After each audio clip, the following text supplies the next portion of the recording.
Only 65 grams. Over 4,000 tuning options. That's right, it is the Elasty Flagship Cube. Tornado V5. The packaging largely follows the style of the previous generation. It also features embossing and debo as seen.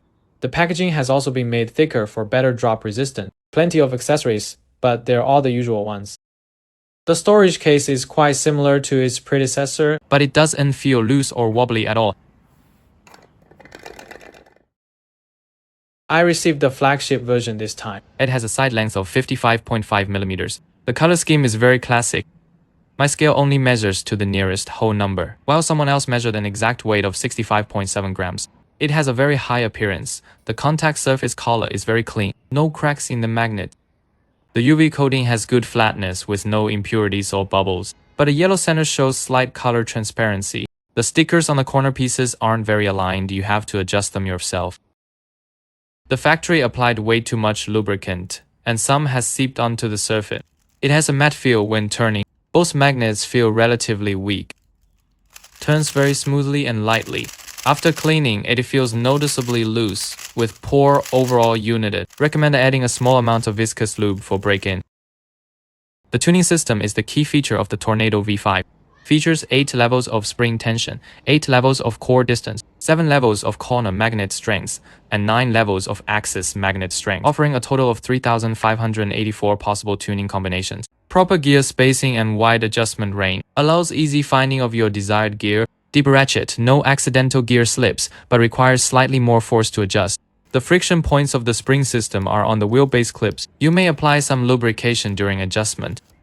Edge corner magnets can be adjusted on the edge pieces with a flathead screwdriver. Wide adjustment range supports both light and strong settings. Clear gear positions with dual-sided linkage design, but the dual-sided linkage rotates in the same direction, so the resistance increases clockwise in some positions and counterclockwise in others. Observe carefully during adjustment. Next is the newly added 9-stage core magnet adjustment. By the way, the flagship version have a magnet core with no repulsion. The tuning components have eliminated many unnecessary structures, which is why it's so lightweight. The ratchet is shallow. The detent positions aren't very distinct, and the overall magnetic strength is weak.